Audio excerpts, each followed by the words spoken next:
Break के बाद एक बार फिर आपका स्वागत है। बात बीजेपी की। बीजेपी में नए अध्यक्ष की तलाश हो रही है। जेपी नड्डा के बाद किसे जिम्मेदारी दी जा सकती है? क्या इस बार बीजेपी के अध्यक्ष कोई महिला होगी? क्या राजस्थान की पूर्व मुख्यमंत्री वसुंधरा राजे को राष्ट्रीय अध्यक्ष की कमान सौंपी जा सकती है? वसुंधरा राजे को लेकर सियासी गलियारों में अटकलें ये हैं कि उन्हें कोई बड़ी जिम्मेदारी बीजेपी में दी जा सकती है। इस जिम्मेदारी से पहले वसुंधरा राजे राजसमंद में चारभुजानाथ मंदिर में दर्शन करने के लिए पहुंची। वसुंधरा राजे कुछ भी जब नया करने के लिए जाती हैं तो वो चारभुजानाथ जी का दर्शन जरूर करती हैं।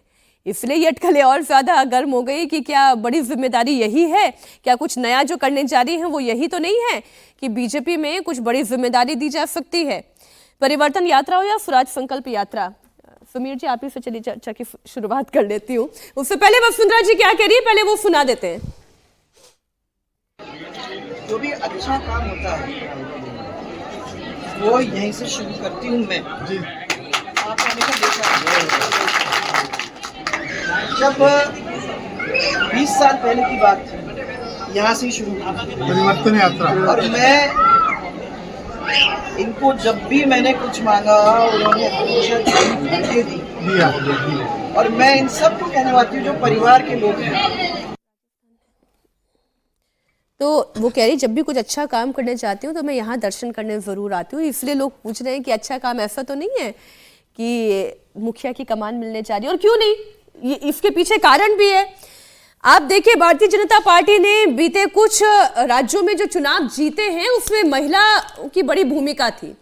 फिर चाहे वो मध्य प्रदेश से सिलसिला शुरू हुआ, फिर आप हरियाणा की बात कर ले, महाराष्ट्र की बात कर ले, दिल्ली की बात कर ले, महिलाओं की भूमिका थी। अब महिला मुख्यमंत्री भी दिल्ली के पास है। देखिए वसुंधरा राजे भारतीय जनता पार्टी की बड़ी नेता रही है। अगर आप देखेंगे तो भारतीय जनता पार्टी में अगर मुख्यमंत्रियों की अगर बात करेंगे तो सिर्फ 5 ही महिला मुख्यमंत्री हुई अभी रेखा गुप्ता को मिलाकर। पहले अगर आप देखेंगे तो सुषमा स्वराज रही, उसके बाद आप देखेंगे तो वसुंधरा राजे और उमा भारती रही, उसके बाद आनंदी पटेल रही और भी रही है। और अगर 3 राज्यों में अगर देखें जहां बड़े लीडर रहे, भारतीय जनता पार्टी ने तीनों को कोई ना कोई जिम्मेदारी दी है। मध्य प्रदेश के जो मुख्यमंत्री रहे शिवराज सिंह चौहान को उन्हें केंद्र में मंत्री बना दिया गया है। रमन सिंह जो छत्तीसगढ़ के मुख्यमंत्री 15 साल रहे उन्हें वहां का स्पीकर बना दिया गया। वसुंधरा राजे को मुख्यमंत्री नहीं बनाया, भजनलाल को बना दिया। लेकिन वसुंधरा राजे के पास फिलहाल कोई जिम्मेदारी नहीं है। वो राष्ट्रीय उपाध्यक्ष जरूर है भारतीय जनता पार्टी के, लेकिन कोई बड़ी जिम्मेदारी नहीं है। तो हो सकता है मार्च महीने में 8 तारीख को उनको अच्छी खबर मिले, क्योंकि 8 मार्च को महिला दिवस भी आता है और 8 मार्च को वसुंधरा का जन्मदिन भी आता है। तो 8 मार्च को ये 72 साल की कंप्लीट हो जाएगी। अच्छी खबर तक आशय क्या है? तो मुझे अगर पार्टी में चर्चा चल रही है तो निश्चित रूप से मुझे लगता है 8 मार्च को वसुंधरा को दोहरी खुशी मिल सकती है, एक जन्मदिन की भी और राष्ट्रीय अध्यक्ष की भी। लेकिन मुझे फिलहाल वसुंधरा को लेकर थोड़ी संभावना मुझे अगर कम लगती है कि वसुंधरा को भारतीय जनता पार्टी राष्ट्रीय अध्यक्ष बनाई। एक तो उम्र का हो गई, 72 साल की उम्र के बाद मुझे लगता है भारतीय जनता पार्टी जो 75 साल का रिटायरमेंट का है, इस एज में प्रधानमंत्री मोदी आप देखिए किसी भी राज्य में अगर प्रदेश अध्यक्ष बना रहे हैं या मुख्यमंत्री बना रहे हैं या केंद्र में मंत्री या बड़े पद दे रहे हैं तो युवा नेतृत्व को ज्यादा तय कर रहे हैं कि जो लंबे समय तक पार्टी को अपनी सेवाएं दे सके। तो 72 साल की वसुंधरा होने के बाद मुझे लगता है कि उन्हें राष्ट्रीय अध्यक्ष बनाए।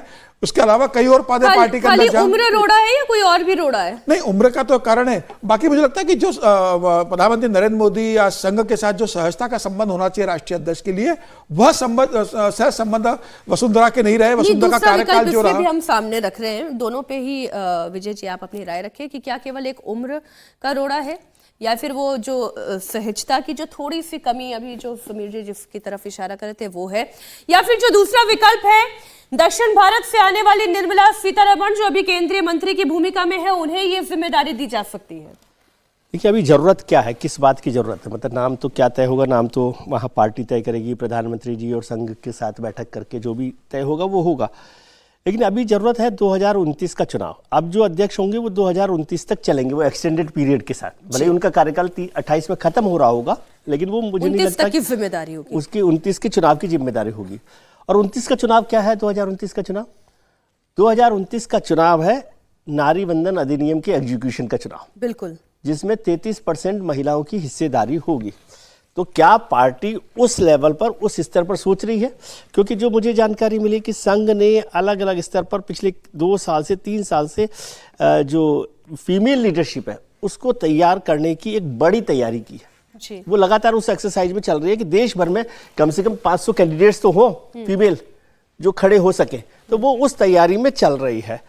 तो इसलिए संभावना बनती है। और वैसे भी 45 साल हो गए भारतीय जनता पार्टी को खुद को बने हुए, यदि उसके ओल्डर वर्जन जनसंघ को छोड़ दिया जाए तो 45 साल में एक भी महिला अध्यक्ष नहीं बनी है। यदि महिलाओं के प्रतिनिधित्व की बात होती हो तो इस पर सवाल तो खड़े होते हैं। लेकिन जो बात कही गई कि वसुंधरा जी का उम्र का एक रोड़ा है, ये एक एक्स्ट्रा कारण है। उससे पहले वाला कारण उनकी सहजता है। प्रकट कारण हो सकता है, प्रकट कारण हो सकता और है। अप्रकट कारण सहजता। दिल्ली उनके लिए हमेशा ही दूर बनी रही है, समझे, खासतौर से मौजूदा नेतृत्व में वसुंधरा जी के साथ सहजता। लेकिन प्रधानमंत्री जी को आप एक बात समझिए, इसी में आप जोड़े ना सर, कि जो भी अध्यक्ष होता है उसका पार्टी के साथ भी और संघ के साथ भी समन्वय अच्छा होना चाहिए। जी नहीं, मैं दूसरी बात आपको बता रहा हूँ, बिल्कुल ठीक बात आप कह रहे हैं, वही तो सहजता नहीं है, वो है। लेकिन प्रधानमंत्री जी को जितना मैं समझता हूँ, वो सब कारणों को छोड़कर पार्टी को प्रमुखता देते हैं। यदि उनको लगता है कि पार्टी के लिए, देश में भारतीय जनता पार्टी के लिए, महिला पूरे मूवमेंट के लिए जरूरत है, तो वो भले ही उनसे सहज नहीं हो, मैं ये नहीं मानता कि वो उनके साथ रिश्ते में सहज है आज की तारीख में, लेकिन वो उसको अच्छा है, हाँ, तो वो इस पर भी फैसला कर सकते हैं। इसलिए ये कारण नहीं होगा यदि फैसला नहीं हो रहा। लेकिन अब क्या तय हो रहा है, और जैसे अभी तक हुआ है वो जनरेशनल चेंज पर चल रही है पार्टी, तो मुझे लगता है 50, 55, 60 से नीचे का ही कोई अध्यक्ष होना चाहिए। उनकी अभी तक की जो पार्टी का जनरेशनल चेंज चल रहा है लीडरशिप का। देखिए, ये दोनों नाम सर, निर्मला जी भी और देखिए, निर्मला जी, वसुंधरा जी, दोनों नाम अच्छे नाम हैं। और निर्मला जी वित्त मंत्री हैं लगातार, और वसुंधरा जी तो राजस्थान की मुख्यमंत्री रही हैं। लेकिन आप देखिए, हर मामले में ये देखा जा रहा है कि संघ की पृष्ठभूमि, दिल्ली की मुख्यमंत्री रेखा गुप्ता विद्यार्थी परिषद से उनका जुड़ाव रहा है। जो भी पदों पे मंत्री आ रहे हैं, तो क्या भाजपा अध्यक्ष गैर संघ की पृष्ठभूमि का होगा, ये एक प्रश्न है। और निर्मला जी के साथ, संघ के साथ आपका समन्वय निर्मला जी की पृष्ठभूमि संघ की नहीं है। वो जवाहरलाल नेहरू विश्वविद्यालय में पढ़ती थी, और उस समय उसी दौर में भी पढ़ता था जवाहरलाल नेहरू विश्वविद्यालय में। वो जिस संस्था से जुड़ी हुई थी, फ्री थिंकर से, वो एक अलग तरह का डेमोक्रेटिक ऑर्गेनाइजेशन था स्टूडेंट्स का, उसका संघ से एबीवीपी को लेना देना नहीं था। बाद में बीजेपी में आई, बीजेपी की राजनीति में आगे बढ़ी वसुंधरा जी का। लेकिन पारिवारिक विदेश मंत्री भी वहां से पढ़े हुए हैं, तो सरकार में है, सरकार में ना, पार्टी अध्यक्ष की बात हो रही है, पार्टी अध्यक्ष की बात हो रही है। वो यूं तो बहुत सारे अश्विनी वैष्णव कौन सा संघ के हैं, वो अलग बात है। मैं पार्टी अध्यक्ष, जब आप हर जगह संघ की पृष्ठभूमि, आपने जवाहरलाल नेहरू विश्वविद्यालय का जिक्र किया, हाँ, विदेश मंत्री हमसे पहले थे, थोड़ा सा सीनियर थे, इसलिए मैं उनका जिक्र नहीं किया। निर्मला जी कंटेम्प्रेरी थी उसी समय जब हम लोग थे। खैर, मैं ये कह रहा था कि तो आप एक तरफ ये बात हो रही है, ये जरूर है कि अध्यक्ष जो भी बनेगा उसमें संघ और प्रधानमंत्री नरेंद्र मोदी जी की सहमति, दोनों की सहमति से बनेगा।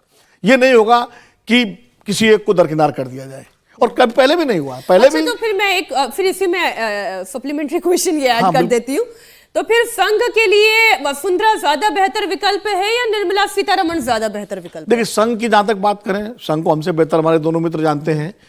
वसुंधरा जी का बड़ा गहरा संबंध पारिवारिक रहा है संघ के साथ, क्योंकि राजमाता विजयराजे सिंधिया जो है, जी, वो भले पहले कांग्रेस में थी, बाद में वो कांग्रेस छोड़ के आई और जनसंघ के जमाने में रही, लेकिन संघ के नेताओं से, संघ के पदाधिकारियों से, और संघ की बहुत मदद भी की उन्होंने एक समय में, जब प्रचार में। और वसुंधरा जी उसी पृष्ठभूमि से आती हैं, उसी उसमें पली बढ़ी हैं।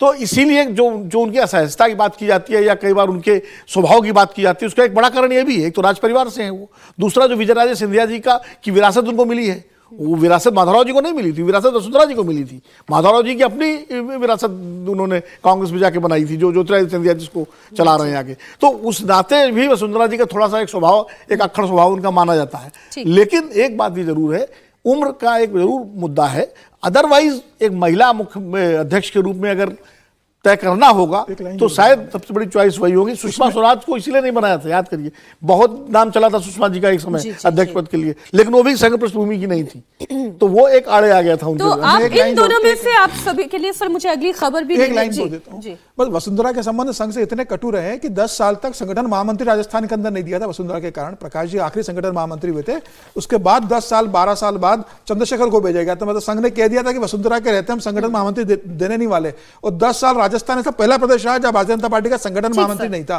तो कारण नहीं, वसुंधरा दखल नहीं पसंद करती थी संगठन में, जो अब चल रहा है। ठीक है, तो ये देखिए अब क्या होगा नहीं होगा ये तो अब पार्टी ही तय करेगी, लेकिन हम सभी समीकरणों पर चर्चा कर सकते हैं। एक खबर और है, ये खबर 7 समंदर पार से है, ये खबर डॉज की है, ये खबर यूएसएड की है।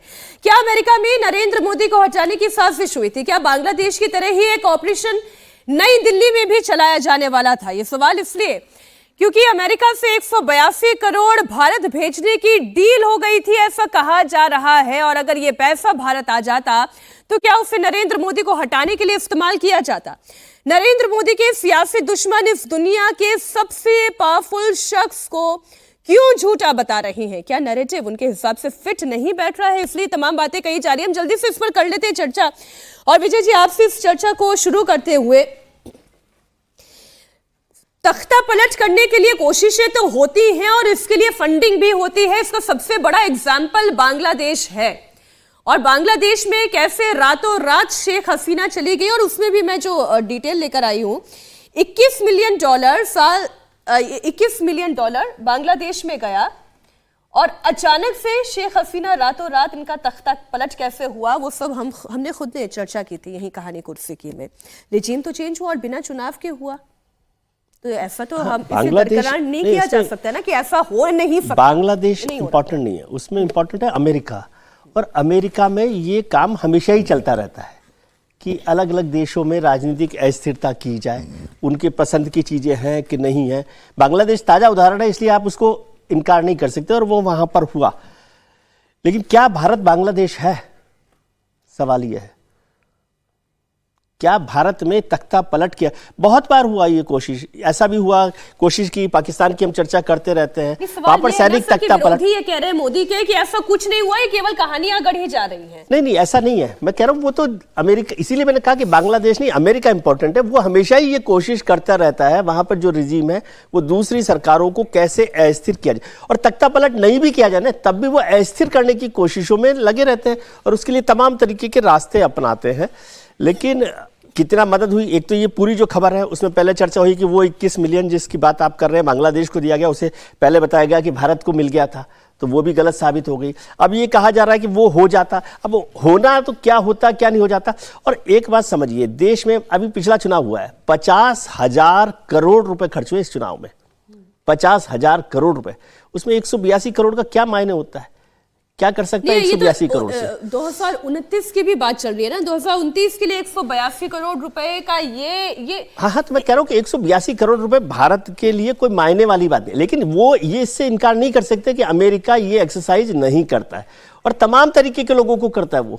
वो राजनीतिक दलों को करता है, वो एनजीओज को करता है, वो इंटेलेक्चुअल्स को करता है, वो और तमाम तरीके के लोगों से एक्सरसाइज करता रहता है, और वो कोशिश की गई होगी। अब भारत सरकार की, विदेश मंत्रालय की, गृह मंत्रालय की जिम्मेदारी है कि वो इस सारी चीज़ों को साफ करे कि भाई क्या ऐसा हुआ है, और अगर ऐसा हुआ है तो उसको अमेरिकी प्रशासन से भी बात करनी चाहिए। आप क्या कर रहे हो? क्या आप क्या देखिए, ये मैं थोड़ा इतिहास में जाना चाहूँगा। इंदिरा गांधी के ज़माने में भी इस तरह के आरोप अमेरिका पे तत्कालीन सरकार लगाती थी। जयप्रकाश जी पर खुद कहा गया था कि CIA एजेंट का लगाया गया।